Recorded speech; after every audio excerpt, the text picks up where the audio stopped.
Very good morning. Dear students, we are in control and coordination.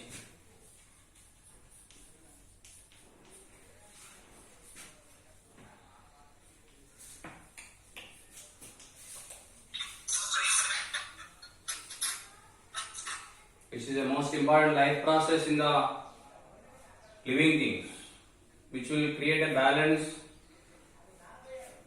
not only between the organism and atmosphere, but also within the organism, which is 100% needed for the survival of the organism on the earth. In the previous class, we studied the basic unit of such a nervous system. Actually, control and coordination can be studied under two topics. One is nervous system,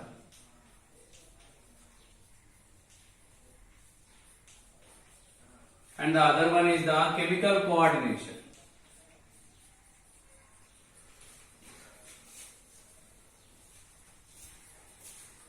I would like to say that the control and coordination in any living thing, especially in the animals, it will be done by two ways. One is nervous system and one more is the chemical coordination. While in case of the plants, which are the most precious living things on the earth, you can see only the chemical coordination. There is no nervous system. That is what I want to say once again, that the major difference between the plants and animals is both are living things, undoubtedly. But to perform different life processes in the animals, there are the specialized systems are there called as organ systems. While in plants, such organ systems are not there, only organs are there. That is the reason I say most precious living things on the earth. Why? Because even though there are no organ systems are there in the plants, they are performing all the functions in a very positive way, even in a very fruitful way. Now we started the nervous system, which includes or which is having a basic unit of the neuron, as we discussed in the previous class. The structure of neuron is dealt already, and such a neuron unites in millions of numbers to form the nervous system. I indicate with NS, nervous system. Such nervous system actually can be divided into three. To make a convenient study of the nervous system, we can divide the nervous system into three parts. One is central nervous system, otherwise called as CNS. Second one is peripheral nervous system, otherwise called as PNS. The third one is autonomous nervous system,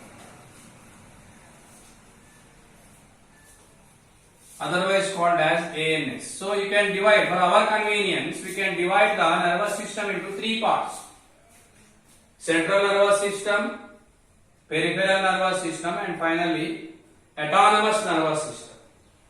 Let us come to the central nervous system. Central nervous system can be divided into mainly two parts. I mean to say the central nervous system includes two parts in it. One is brain and one more is spinal cord. Dear students, about spinal cord, in the previous class we studied in a detailed way about the activities made by the scientists like Da Vinci, Stephen Hales. అంతకంటే ముందు ఏమని అనుకున్నారనంటే ఒక brain ఒకటే ఉండేది, కానీ తర్వాత these two scientists they proved that not only the brain, even the other organ is there called as spinal cord, hidden or protected by the notochord, which is also responsible for the responses. So such a spinal cord and its structure, which includes the reflex action, actually which is having a main role in the reflex actions, We studied in the previous class. Today we will go for the brain. Human brain is a very interesting one. I am talking about the brain, otherwise I will write in a different way.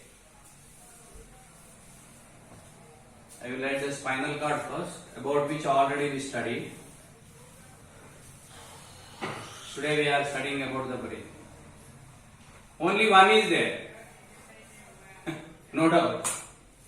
Having enormous power, unlimited power. According to the recent investigations, it is proved that the human being is using the efficiency of his brain only of 1%. Imagine now how much efficient it is, how much that it can do. Now it is in our hands to utilize it even more fruitful way. Such a brain is there in the head region. It is protected by two ways. One is by the cranium, very hard bony structure. See how hard it is. And the second is it is protected again by the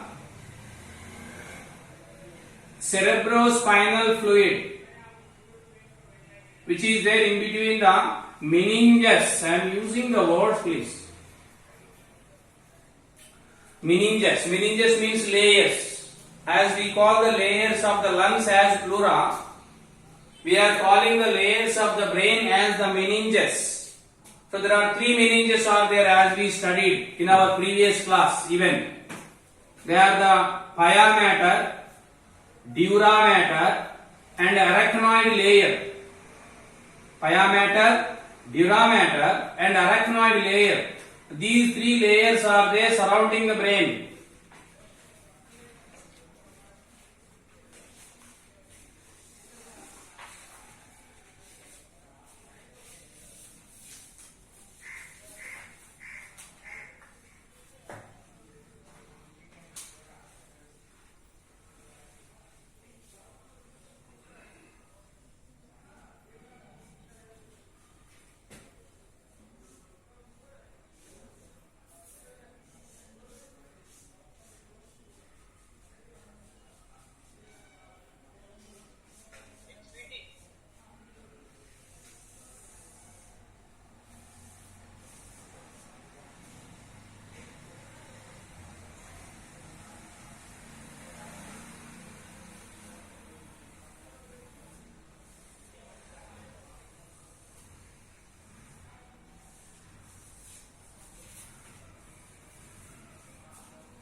This is the structure. It is there in the head region, surrounded or protected by the cranium as well as the meninges. Three meninges are there. In between these three meninges, you can see the liquid called as cerebrospinal fluid.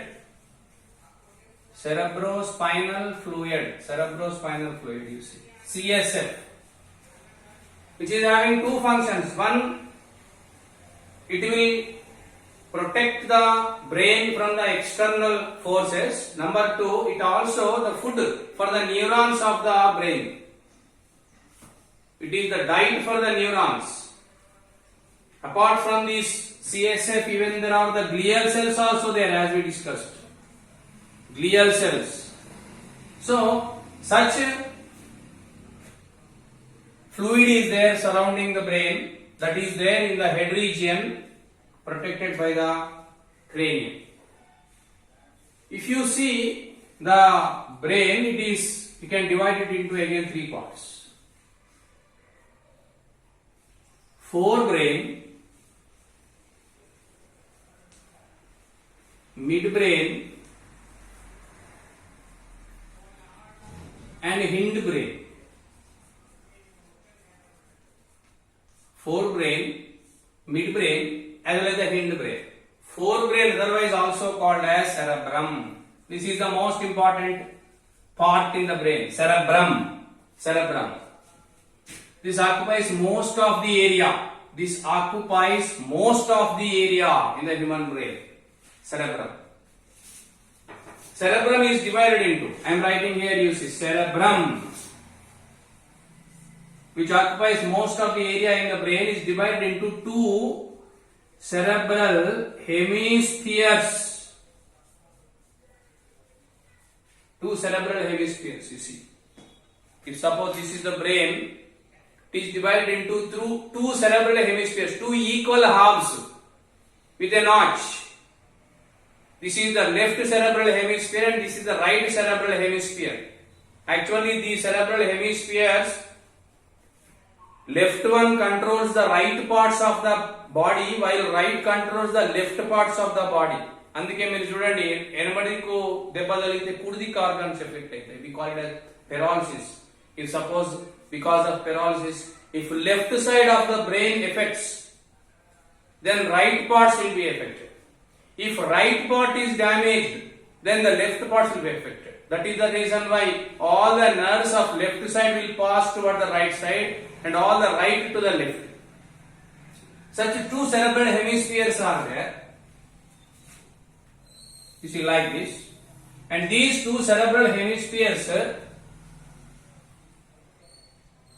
are having ups and downs.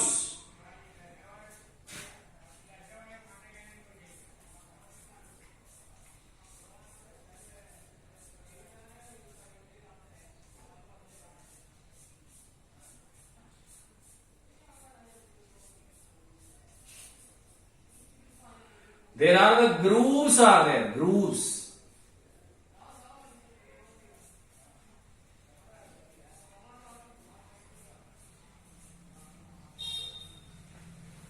There are the grooves are there.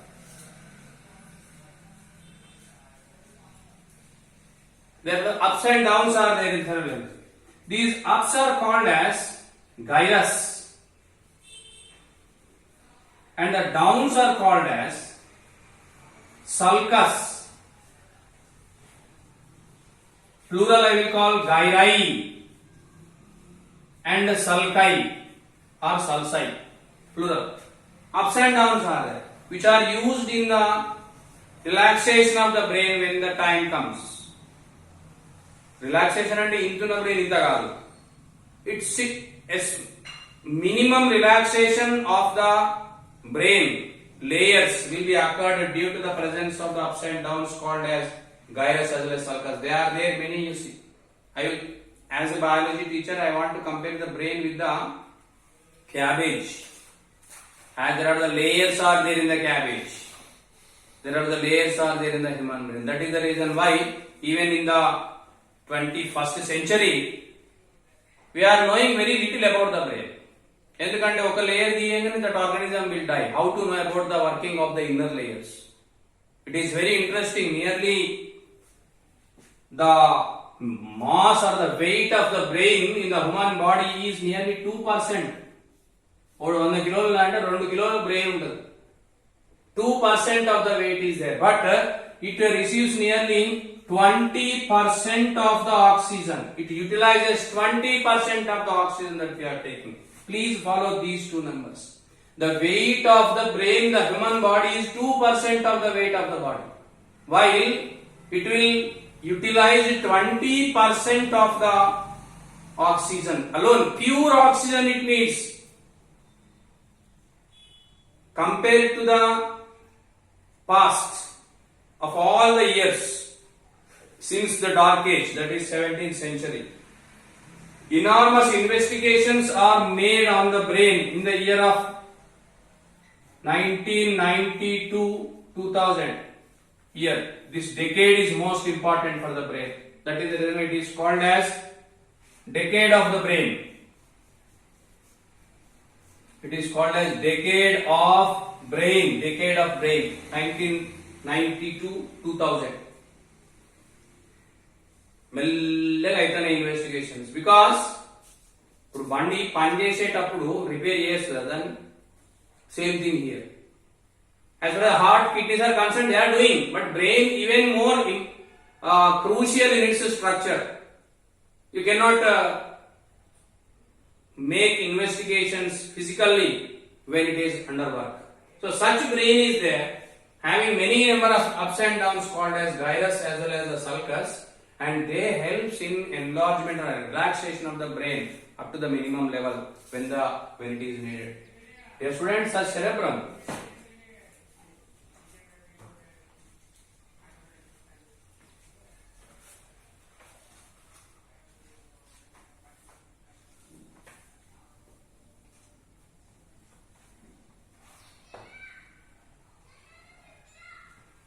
is having important role in many points. Please follow. It helps in the intelligence, mental abilities,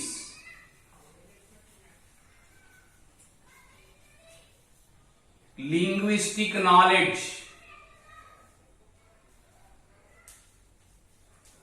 You see the functions that will be they will be controlled by the brain. I will say especially cerebrum.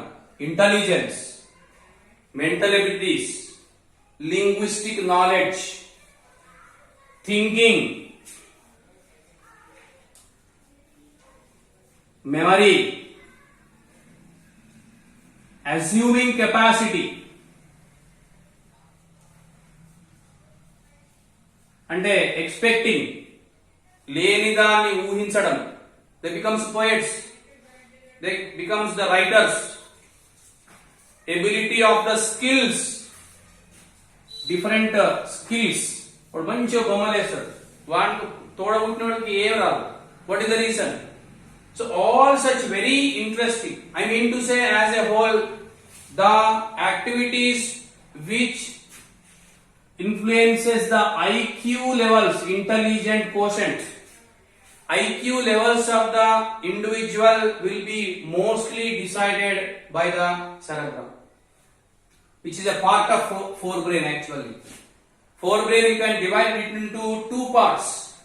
There are cerebrum as well as the diencephalon. I am talking about the cerebrum now. Cerebrum is the site or it is the place which will controls the intelligence, mental abilities, linguistic knowledge, thinking, memory, assuming capacity, and all the skills they will be controlled. It is also having a part called as olfactory lobes,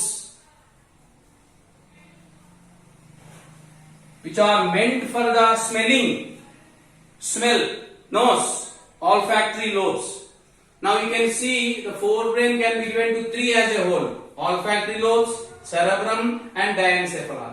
And such cerebrum is the most important part in the brain. The left part or left hemisphere of the cerebrum controls the right parts, while the right controls the left parts. It is a most important part which decides the IQ levels of the human body. Then coming to the second one, that is the midbrain. This is the second part of the human brain. Actually, its functions, if you see,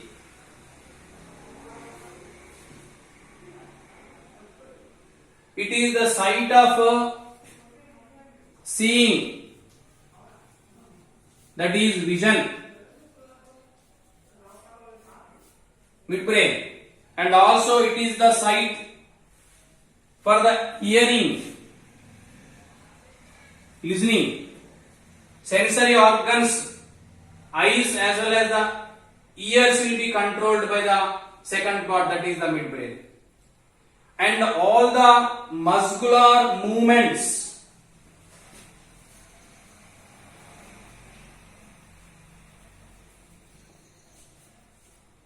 all the muscular movements also will be under the control of the midbrain. That is the second part. The portion compared to the cerebrum or the forebrain, it is much lesser. And finally coming to the hindbrain.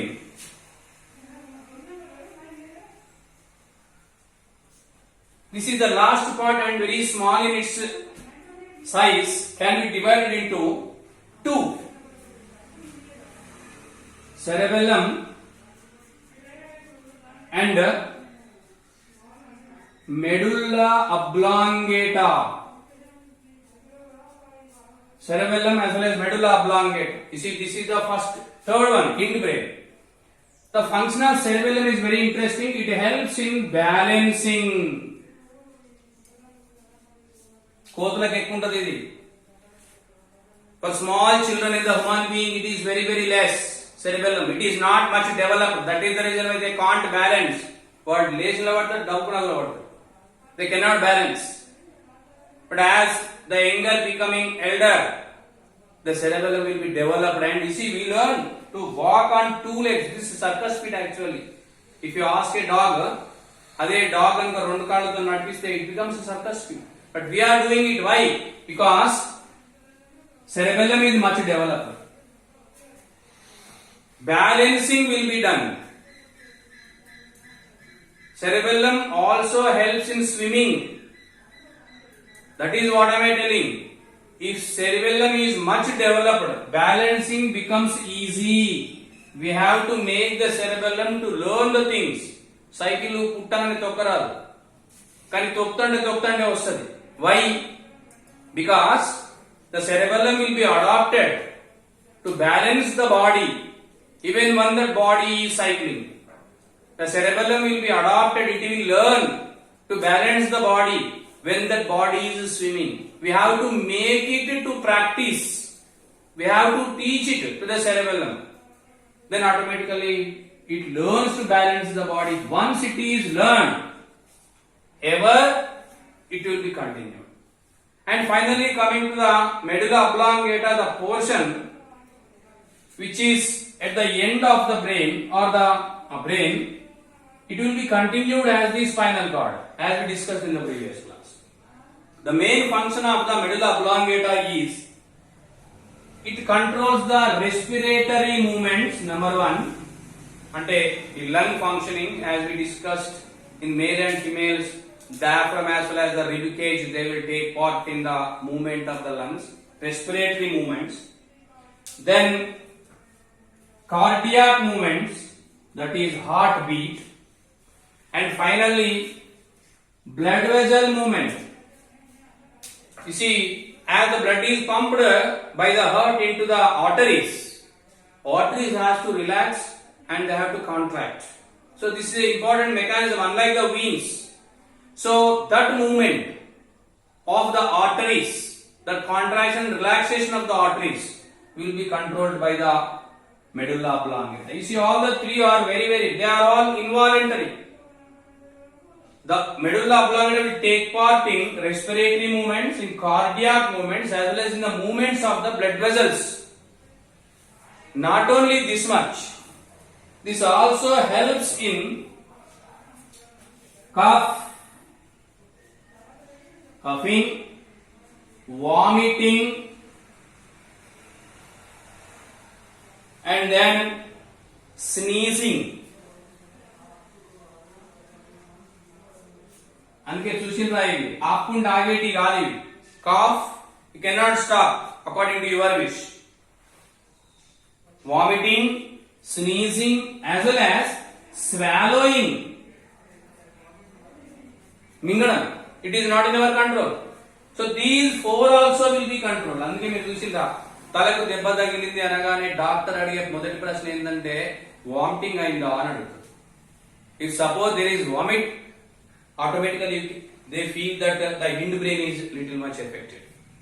So these four, that is coughing, vomiting, sneezing, as well as swallowing, also will be controlled by the hindbrain. So these are the different parts of the brain and their functions. This is a very important part even for the examinations. Chances are there more to ask the bit paper questions compared to the long questions. Many number of bit paper questions are. Dear students, we already studied about the central nervous system until today. Tomorrow we will go for the peripheral nervous system. Peripheral nervous system includes all the nerves released from the central nervous system. How many are there? What is their function? How they are arranged? That we will study in the next class. Thank you very much.